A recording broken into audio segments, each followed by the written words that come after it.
하나님의 요구를 이루신 우리 예수님, 요한복음 19장 30절과 요한일서 3장 8절에 있는 말씀 다 한 목소리로 합독하시겠습니다. 시작. 예수께서 신 포도주를 받으신 후 가라사대 다 이루었다 하시고 머리를 숙이시고 영원히 돌아가시니라. 죄를 짓는 자는 마귀에게 속하나니 마귀는 처음부터 범죄함이니라. 하나님의 아들이 나타나신 것은 마귀의 일을 멸하라 하심이니라. 우리 인간들은 하나님을 믿을 때, 예수를 믿고 하나님을 믿을 때 하나님을 아버지라고 부릅니다. 그런데 우리 한국 사람들은 이 어린 시절부터 성장하는 이 가정에서 많은 사람들의 생각에 이 아버지라는 단어가 굉장히 무서움이나 두려운 존재의 그 단어예요. 아버지라는 단어가. 그래서 아버지는 좀 피해야 된다. 아버지하고는 좀 거리를 둬야 된다는 그런 자기도 모르는 자기 내적 그런 강박관념들이 다 조금씩 있습니다. 그 이유는 바로 우리가 아버지라는 존재는 우리가 자라면서 항상 아버지는 무엇인가 내가 조금만 잘못을 해도 반드시 벌 주시고 또 매를 때리는 그런 분이 아버지시다라고 우리 속에 잠재의식으로 그게 확 들어와 있어요. 바로 그 이유는 우리가 이렇게 어려서부터 조그마한 뭘 잘못을 하면은 엄마나 할머니나 누나들이 너 그거 아버지한테 이를 거야? 너 아버지한테 그거 이를 거야 너? 이렇게 계속 아버지에 대한 인식을 그렇게 우리에게 뿌리 깊이 박아놓았기 때문에 별일이 아닌데도 바로 이렇게 혼낼 것이 있으면은 습관 아버지한테 이럴 거야 이렇게 말로 이러다 보니까 우리가 다 그렇게 머릿속에 나도 모르게 왠지 그렇게 깊이 아버지에 대한 막연한 두려움이나 또 왠지 거부하는 그런 공포심 같은 것들이 우리 뇌리 속 상당히 깊은 곳에 잠재의식으로 박혀 있는 것이 우리 한국인의 보통 사람들일 것이겠습니다. 그러나 우리가 성인이 돼서 우리가 아버지가 되어 보면은 전혀 다르죠. 너무나도 다르다는 것을 아마 어머니들도 잘 알 거예요. 부모들이 다 잘 안다고요. 우리 아버지들이 자식을 사랑하는 그 사랑은 어떻게 자신의 그 뼈가 꺾어지는 한이 있다 할지라도 자식의 일을 하면 참고 넘어갑니다. 어떤 환경에 어려움이 있다 할지라도 자식의 일을 하면은 그걸 참고 넘어가는 것이 우리 부모들이, 우리 한국 부모들은 더더욱 그러죠. 그래서 정말 저는 그렇게 하나님께서도 우리를 눈동자같이 지켜준다고 그런 것처럼 자식들은 진짜로요. 우리 어른들, 우리 부모들의 눈동자와 같은 존재예요. 만지지도 못하고 하여튼 눈동자와 같은 존재이기 때문에 내 새끼는 그렇게 귀한 것이죠. 아마 이런 고백이나 이런 생각은 저만 하는 것이 아니고 이 세상에 사는 정상적인 사람들이라 하면은 정상적인 부모들이라 하면은 아마 그런 마음들이 가슴속 가득히 채워져 있으리라고 저는 생각합니다. 이와 같이 아버지라는 그 존재의 그 성품 그거를 바로 우리 하늘에 계신 하나님 아버지도 우리에게 똑같이 그보다도 더 하신다라고 성경은 수없이 기록하고 있습니다. 그래서 그 하나님께서 우리 인간들을 자녀 만들고 자녀로 관계하시고 싶어서 아버지라고 부르라 하게 하기 위하여 바로 이렇게 이 땅에 독생자 예수 그리스도를 보내주셨는데 우리 주님을 통하여 우리 하나님께서는 바로 하나님 아버지의 그 심정, 하나님 아버지의 그 사랑하심을 예수 그리스도를 통하여 몸소 우리들에게 보여주신 것이 바로 예수 그리스도의 일입니다. 하나님은 광대하십니다. 하나님은 창대하십니다. 너무 크십니다. 하나님이 오시고 싶어도 오실 수가 없어요. 너무 크기 때문에. 그래서 하나님의 그 속성 때문에 하나님께서는 당신의 아들을 우리들에게 인간으로 보내주셨죠. 그래서 이 땅에 오신 예수 그리스도는 하늘의 하나님 아버지의 결정체로 이 땅에 오신 것입니다. 우리가 이 부분을 알고 우리가 예수를 믿고 하나님하고의 관계를 한다 하면은 아주 하나님을 좀 잘 이해할 수가 있을 거예요. 그렇기 때문에 하늘에 계신 하나님께서 우리를 위하여 무엇이든지 그렇게 하고 있기 때문에 뭐를 아끼고 뭐를 이렇게 숨기고 그래서 뭐 안 주고 좀 덜 주고 약 올리고 이런 그런 인색하고 그런 하나님이 아니라는 것을 우리가 발견을 해야 됩니다. 성경은요 분명하게 하나님하고 우리와의 관계를 하나님이 이렇게 설명을 하고 있어요. 이렇게 아주 그 시작을 이렇게 기록하고 있어요. 우리 에베소서 1장 3절로 5절을 한번 읽어볼까요? 찬송하리로다 하나님 곧 우리 주 예수 그리스도의 아버지께서 그리스도 안에서 하늘에 속한 모든 신령한 복으로 우리에게 복 주시되 곧 창세전에 그리스도 안에서 우리를 택하사 우리로 사랑 안에서 그 앞에 거룩하고 흠이 없게 하시려고 그 기쁘신 뜻대로 우리를 예정하사 예수 그리스도로 말미암아 자기의 아들들이 되게 하셨으니. 그러니까 이 말씀이 뭐였어요? 하나님께서 바로 그 하나님 아버지께서, 그러니까 지금 이 기록은 하나님 아버지께서 뭘 창조하시고 뭘 이렇게 이 세상의 모든 이러기 훨씬 전 얘기를 하는 거예요. 성경이 기록된 성경에 있는 얘기 그 전 얘기, 그러니까 창세전. 성경은 영들의 나라를 창조한 얘기가 있고 천사를 창조했고 또 태초를 창조했고 인간을 모든 창조한 얘기들을 다 기록해 놨잖아요. 근데 그런 모든 것들이 창조되기 전, 그러니까 하나님께서 성부 성자 성령 그렇게 세 하나님으로만 계실 그때 아무것도 창조가 돼 하나님의 사자도 창조되지 않은 그때 하나님의 구상이 예수 믿는 사람을 못 만들라고? 아들을 만들려고. 그러니까 하나님께서 우리에게 자녀간을 삼으시려고 이렇게 하나님은 이렇게 하고 계시는 거예요. 그래서 그 아버지와 아들 간의 그 관계를 성경은 하나님이 비록 영이시지만 우리하고의 관계를 그렇게 부자지 간의 관계를 우리가 하나님 아버지라는 단어와 하나님에 관한, 그래서 그 하나님 아버지의 열정과 관심과 그 하시는 일들이 우리가 잘 발견될 수 있기를 주님의 이름으로 축원합니다. 하나님에 대한 오해가 우리가 깨져야 됩니다. 사랑하는 성도 여러분, 우리 중에 많은 사람들이 하나님 앞에 나아가서 자기의 무엇을 얻을까 하는 마음이 있습니다. 여러분만 있는 게 아니라 나도 마찬가지예요. 또 뿐만 아니라 우리들은 하나님 앞에 와서 기도를 하면서 나도 무엇인가 소원을 좀 이루고 나도 이런 문제를 좀 만족하게 좀 해결하고 그런 바람들이 우리의 믿음 속에 다 있습니다. 누구라도 있습니다. 그러나 그게 응답이 잘 안 되지요. 없지요. 어렵지요. 그러다 보니까 금방 믿음을 시작했다가 또 포기하는 사람들이 우리 주위에 얼마나 많은지 모릅니다. 그러나 우리가 조금만 인간이 가지고 있는 그 인격, 인간이만이, 뭐 동물들이 그런 거 있겠어요? 인간만 가지고 있죠. 인간이 가지고 있는 그 마음으로 조금만 한번 넓게 생각을 하고 한 번만 더 생각을 하다 보면은 하나님께서 나라는 존재를 당신의 자식으로 한번 만들어 보시려고 지금 그랬잖아요. 그 하는 그 아버지와 아들, 하나님이 아들을 우리에게 자식을 만들려고 어떻게 있었어요? 당신의 아들을 보냈다고요. 여러분, 성경은요, 하나님은 아들이 없이는, 예수 그리스도가 없이는 하나님은 존재 자체가 없습니다. 아들로 말미암지 않고는 창조된 것이 하나도 없고 아들로 말미암지 않고는 일할 것이 하나도 없다고 성경 계속 얘기를 하거든요. 아들로 말미암아 바로 예수 그리스도로 말미암아 그렇게 얘기하고 있어요. 그러니까 하나님의 모든 움직임은 아들이 생명체예요. 그러니까 아들이 뭐 문제가 생기면 하나님은 어떻게 되겠어요? 더 큰 문제가 생기죠. 하나님의 속성이 그렇다는 거예요.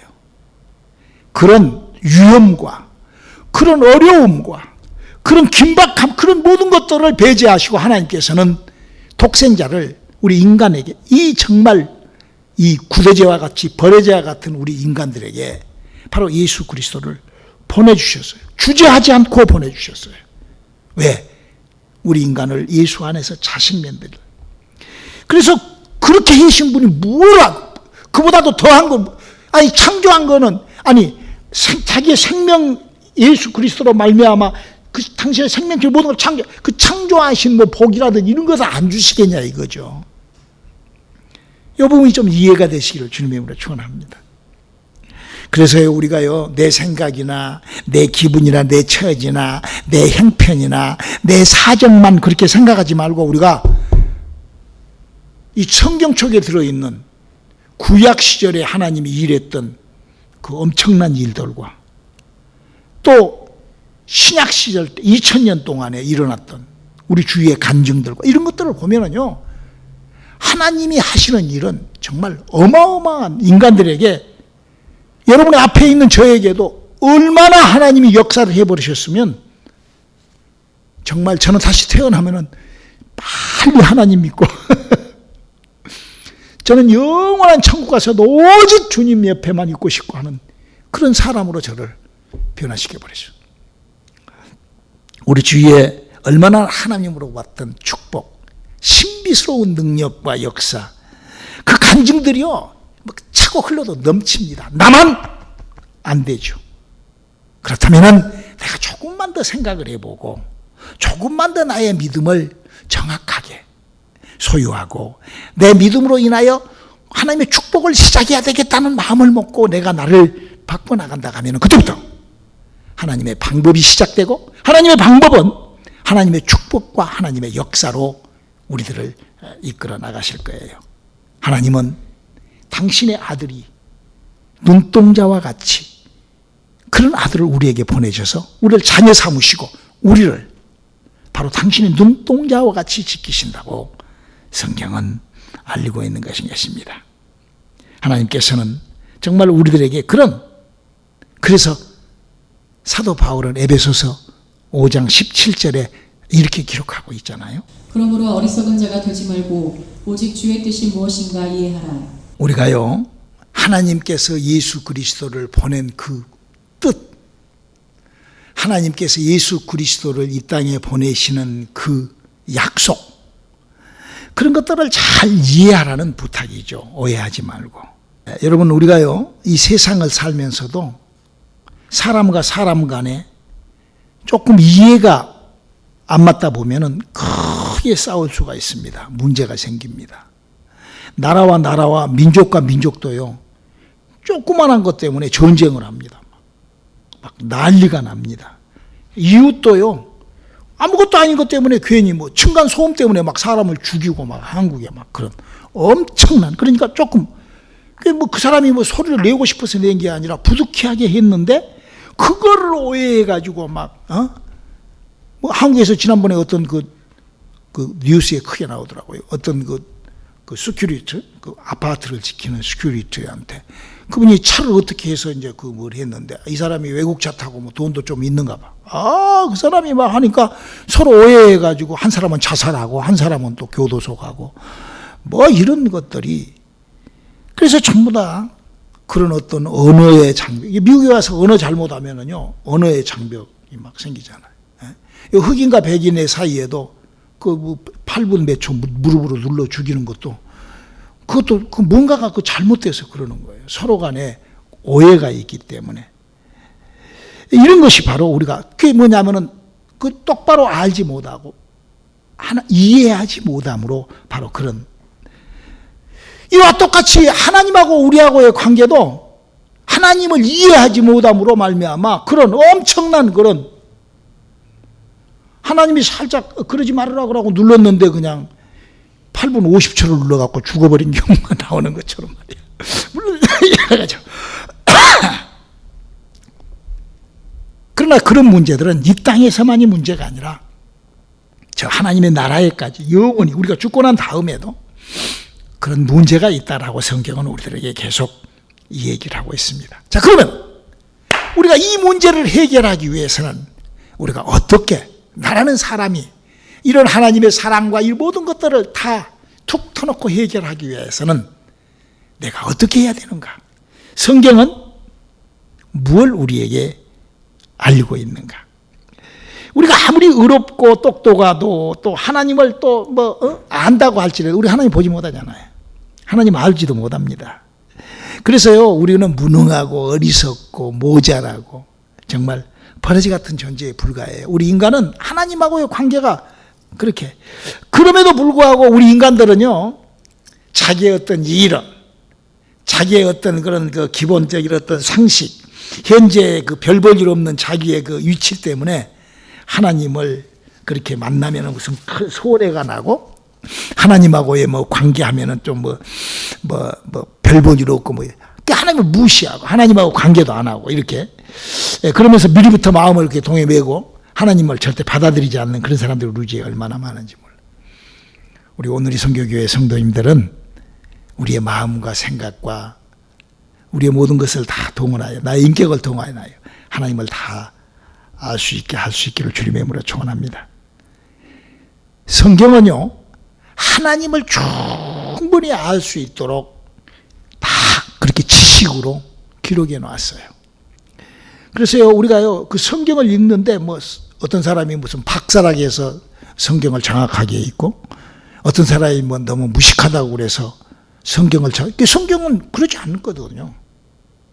성경은 누구라도 읽을 수 있게 아주 쉽게 기록해 놨습니다. 그래서 어떤 잘다고 똑똑하고 이런 사람들이 그런 사람들이 예수 못 믿어요. 왜냐면 혼자 너무 똑똑해갖고 성경을 너무 무시하니까. 그렇다고 그래서 아주 무식하고 못나고 아주 못 배워갖고 그런 사람이 하나님 만나는 것도 아니잖아요. 우리 주위에 보잖아요. 그런 사람들도 하나님 못 만나잖아요. 바로 하나님을 만날 수 있는 유일한 방법, 유일한 길이 딱 하나가 있습니다. 그게 뭐냐? 귀가 열려야 돼. 우리 다 귀 열려 있죠. 물론 이제 장애인들도 있지만은. 그러나 귀 있는 자가 돼야 돼요. 복음을 받아들일 수 있는, 복음을 들을 수 있는 귀가 있어야 됩니다. 이 세상을 창조하시고 수많은 문화, 정치, 사상, 그리고 이렇게 사람들은 많은 것들이 이 세상 창조 이후에 많은 것들이 변화되고 이렇게 하고 있지만 우리의 귀의 모양은요, 하나도 바꿔지지가 않아요. 우리의 모습, 사람의 모습을요, 바꿔놓지 않아요, 하나님께서. 귀도 똑같아요. 옛날에 아담의 귀나 지금 여러분의 귀나 내 귀나 다 똑같을까 틀릴까? 똑같아요, 귀는. 우리 하나님께서 그렇게 해놓으신 거예요. 그래서 우리가 이 귀로 하나님의 약속을 받아야 돼요.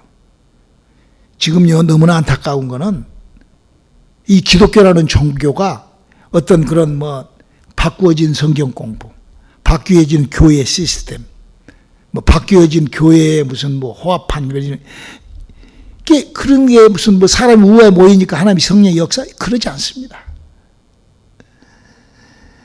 우리는 어떤 환경과 처지와 형편과 어떤 소리들로 인하여 우리의 믿음의 수단이 되고 우리의 믿음의 방법이 되고 한다는 것 착각하지 말아야 돼요. 신비스럽게 하나님의 약속의 말씀을 내가 귀로 들었는데 내 안에서 성령이 역사를 하십니다. 이게요, 신비스러운 거예요. 내가 하나님의 말씀을 귀로 들었는데 바로 이 귀가 들어오면 신비스럽게 내 안에서 성령이 역사를 해요. 우리 한번 요한계시록 3장 20절을 한번 읽어볼까요? 어떻게 해서 그런 작용이 일어나는지. 볼지어다 내가 문 밖에 서서 두드리노니 누구든지 내 음성을 듣고 문을 열면 내가 그에게로 들어가 그로 더불어 먹고 그는 나로 더불어 먹으리라. 그럼요. 하나님 말씀은 살았고 운동력이 있기 때문에 그 말씀을 귀로 들었는데 성령님이 내 속에 들어와서 그렇게 역사를 하시는 것입니다. 그래서 그분이 들어오셔서 우리 의식주 문제까지도 이 땅에 사는데 궁핍하고 어려움 없이 우리 하나님께서는 우리 인생들의 귀를 통하여 귀로 하나님의 약속을, 귀로 하나님의 능력을, 귀에다가 하나님의 역사를, 귀를 통하여 하나님의 일이, 그래서 그것이 귀로 받아들이기만 하면은 하나님의 놀라운 역사가 내게서 시작됩니다. 우리가 성경을 읽어보면요, 성경 속에 수많은 선지자들도 하나님이 그에게 나타나셔서 말을 하면 그 귀로 그거를 받아가지고 그 몸으로 그걸 움직일 때, 귀로 받아들인 것을 몸으로 움직였을 때 놀라우신 하나님의 역사가 일어나는 거예요. 우리가 하나님께서 예수 그리스도를 이 땅에 보실 때 어떤 무슨 시스템을 어떤 이런 것이 통해서 온 게 아니라 귀를 열고 우리 귀로 받아서 그 귀로 받은 말씀을 우리가 정직하게, 그러므로 우리가 항상 나의 믿음을 점검을 해봐야 돼요. 지금 내가 지금 뭐 이렇게 와서 예배 드리는 것이 이게 믿음, 물론 예배 드리는 거 중요하죠. 이건 뭐 이보다 더 중요한 게 어디가 있어요. 이 땅에서는 하나님을 섬기는데 예배 없이는 섬길 수 없어요. 그러나 그 예배를 드린다고 그래서 그것이 믿음이 좋은 게 아니에요. 그 예배 속에서 흘러나오는 하나님의 역사들, 찬양이 흘러나올 때 자기 영혼에서 막 감동이 되고, 할렐루야. 이것이 무슨 개가 앉아가지고 막 그러겠어? 개가 앉아가지고 할렐루야 할렐루야 막 그러겠어?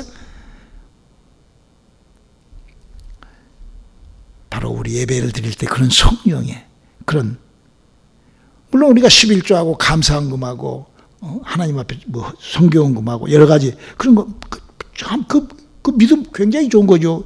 믿음 없는 사람은 헌금 안 해요. 믿음 없는 사람 11조 망할 것 같아서 안 합니다. 그러나 그것만 한다고 해서 그건 믿음이 아니에요. 그거는 믿음을, 나의 믿음을 표현하는 것에 불과하고, 내 믿음은 내 안에 문 밖에서 두드린 성령이 내 속에 들어와서 나에게 다스리는 체험이 있어야 되는 것이 믿음이에요. 그래서 사도 바울은 이렇게 부탁하죠. 고린도전서 3장 16절에 너희가 하나님의 성전인 것과 하나님의 성령이 너희 안에 거하시는 것을 알지 못하느뇨. 그럼요. 하나님의 성령이 우리에게 어떻게 거해요? 9가지 은사와 9가지의 성령의 열매와. 여러분, 교회가요, 또 어떤 목사가 성령의 은사나 열매를 무시하는 그거는 그거는 지가복음이에요. 성경 따로, 자기 해석 따로예요. 그래서 자기 소신대로, 소견대로 하나님을 가르치는 것이죠. 그것이. 성령을 받고 입으로 아무리 날랄랄랄라 하고 돌아다닌다 할지라도 자기 소신대로, 자기 성격대로, 자기 기분대로, 지 믿음대로 신앙생활을 하면은요, 하나님하고는 전혀 관계도 없는 것인 것입니다. 그래서 성경이 이렇게 기록하고 있죠. 데살로니가 전서 2장 13절. 이러므로 우리가 하나님께 쉬지 않고 감사함은 너희가 우리에게 들은 바 하나님의 말씀을 받을 때에 사람의 말로 아니하고 하나님의 말씀으로 받음이니 진실로 그러하다. 이 말씀이 또한 너희 믿는 자 속에서 역사하느니라. 그렇죠. 교회 안에서 하나님의 약속의 말씀이 쏟아져 나갈 적에 그걸 하나님의 말씀으로 받으면 그때부터 여러분들이 목사님 처음 만났을 때 다 성령 체험하고 방언받고 하나님이 나누어 주는 것들, 성령님이 시작하는 것들을 여러분들이 다 맛봤잖아요. 그럴 때 그걸 지속해야 되는데 얄팍한 내 소견으로 조금만 와서 정신 차리면 얄팍해져 갖고 지멋대로 믿어. 그냥 지가 하는 대로. 저는 하나님의 일을 다 이루신 예수님이 뭘 우리들에게 남겨놨는가에 대하여, 무엇을 다 이루셨는가에 대해 말씀을 드렸습니다. 하나님은 우리의 영혼을 살리는, 그래서 예수를 믿을 때 하나님께서 남겨놓은 것 딱 하나예요. 성령이 내 속에 들어올 수 있는 모든 것을 예수님이 다 이루어 놓으신 거예요. 할렐루야. 그래서 성령이 내 속에 들어와서 성령으로 믿는 사람은, 그렇게 믿는 자들에게는 마가복음 16장 17절로 20절 한번 읽어볼까요? 믿는 자들에게는 이런 표적이 따르리니 곧 저희가 내 이름으로 귀신을 쫓아내며 새 방언을 말하며 뱀을 집으며 무슨 독을 마실지라도 해를 받지 아니하며 병든 사람에게 손을 얹은즉 나으리라 하시더라. 주 예수께서 말씀을 마치신 후에 하늘로 올리우사 하나님 우편에 앉으시니라. 제자들이 나가 두루 전파할세 주께서 함께 역사하사 그 따르는 표적으로 말씀을 확실히 증거하시니라. 여기 확실히 증거하는데 이걸 안다고 안더스탠이에요. 이런 것을 무시하는 것은 그건 하나님하고 관계없는 것이에요. 그거 아무리 무슨 어떤 대형 교회든 무슨 중형 교회든 소형 교회든 무슨 건물이 좋든 나쁘든 그거 떠나서 성령이 몸 밖에서 들어와서 사람하고 함께 성령이 일하면서 그렇게 믿는 자들에게는 이런 표적이 따르느니, 저는요, 여러분들도요, 믿음의 능력이 나타나지 않고 따르지 않으면은요, 나를 변화시켜, 나를 돌이켜야 돼. 회개라는 말은 돌이킨다는 말인데, 나를 돌이켜야 됩니다. 여러분, 성경은 이렇게 그런 믿음에 대한 얘기를 이렇게 얘기를 하고 있어요. 야고보서 2장 26절. 영혼 없는 몸이 죽은 것 같이 행함이 없는 믿음은 죽은 것이니라. 쭉 말을 해서 지금 성령이 내 속에 들어오셔서 아담과 하와로부터 죽어있는 영을 살리는 거예요. 무슨 기독교 종교에서 얘기한 것처럼 무슨 뭐 사랑이 하고 무슨 러브 십자가 예수 그리스도 이런 것이 아니라, 물론 그런 것들도 조금씩은 중요하죠. 성경에 있는 것들이니까. 그러나 그런 것들이 왜 필요하냐? 지금 현재 로컬에서 얘기하는 그런 것들이 왜 필요하냐? 성령이 내 영혼에 들어와서 내 영혼을 살리는 일을 해야 되기 때문에 필요한 거예요. 그래서 내가 만약에 복음을 알고 신학 박사에다 신학교 교수에다가 무슨 학생들을 목사들을 몇백 명을 가르치고 했다 할지라도 내 영혼이 죽었는지 살았는지를 모르는 사람은요, 그 사람은 하나님하고는 전혀 관계없는 거예요. 그 사람이 그 영혼이 죽은 것 같이 죽은 거예요. 죽은 거. 그 영혼이 죽어 있기 때문에 그건 믿음이 아니에요. 그거는. 그래서 영이 죽어 있는 자는, 영이 죽었으니까 천국도 못 가는 거예요. 구원이 없어요. 영이 살아나지 않은 사람은 구원도 없어요. 영이 살아난다 이 말은 이거하고 똑같아요. 내가 소경으로 태어났어요. 내가 항상 얘기하지, 목사님이. 소경으로 태어났는데 그 소경된 눈을 빼내고 다른 눈으로 이식수술을 했어. 보여. 그러면 저녁에 자기 전에 눈 한번 뜨고 할렐루야, 내 눈이 떠졌구나. 확인이 돼요, 안 돼요? 소경은요, 그런 거 할 필요도 없어요. 되지도 않으니까. 그러나 아담과 하와로부터 영이 죽어있던 영이 하나님의 성령이 들어와서 내 영이 살아났다가 하면은 내가 소경으로 태어난 내 눈을 이식수술에서 바꿔서 보였던 것처럼 내 눈도 내 기능이요, 내 영도 내 속에 있는 기능이기 때문에 가능한 거예요. 아침에 일어나서도 내가 눈을 딱 뜨고 뭘 봐야지, 그러면 보이는 것처럼 내가 저녁에 잘 때도 아침에도 성령과의 내 영혼의 그런 간절한 그런 교류 시작되시면서 구원에 점점 다가서 그런 그 영혼을 가지고 구원받아 천국 가는 오늘 교회 성도님들이 될 수 있기를 주님의 이름으로 축원합니다. 내 인격이, 예수님 그걸 이루어 놓으신 거예요. 내 육체가, 내 믿음이 그렇게 삶은 얼마나 산다고. 어떤 사람들은요, 자기가 무슨 그 착각을 하는 거죠. 그 거짓이죠. 자기가 몇백 년, 몇십 년 몇천 년 살 것 같아. 안 죽어, 자기는 안 죽어, 다 죽어도. 그 왜 그러겠어요? 그게 벌써 마귀에게 속은 거예요. 그 벌써 마귀에게 사로잡혀 있으니까 자기가 죽을 줄 살 줄도 모르는 거예요. 마귀에게 사로잡혀 있으니까 영이 산지 죽을지도 모르는 거예요. 마귀의 일을 하고 있기 때문에 영이 살고 죽고가 구원이라는 것을 모르는 거예요. 마귀에게 잡혀있기 때문에, 미혹되어 있기 때문에 영이 하는 일을 전혀 모르면서도 예수 믿고 안다고 착각하는 거예요. 거짓 선지자의 일을 하는 거예요. 예수님이 이루어 놓으신 것은 하나님의 성령이 내 속에 사람의 영혼에 접붙임하여 사람의 영혼을 살리는, 예수님이 그 일을 해놓으셨답니다. 할렐루야. 기도하시겠습니다. 하나님, 우리에게 하나님의 생명이 넘쳐 흐르게 도와 주시옵소서. 예수님의 이름으로 기도드렸습니다. 아멘.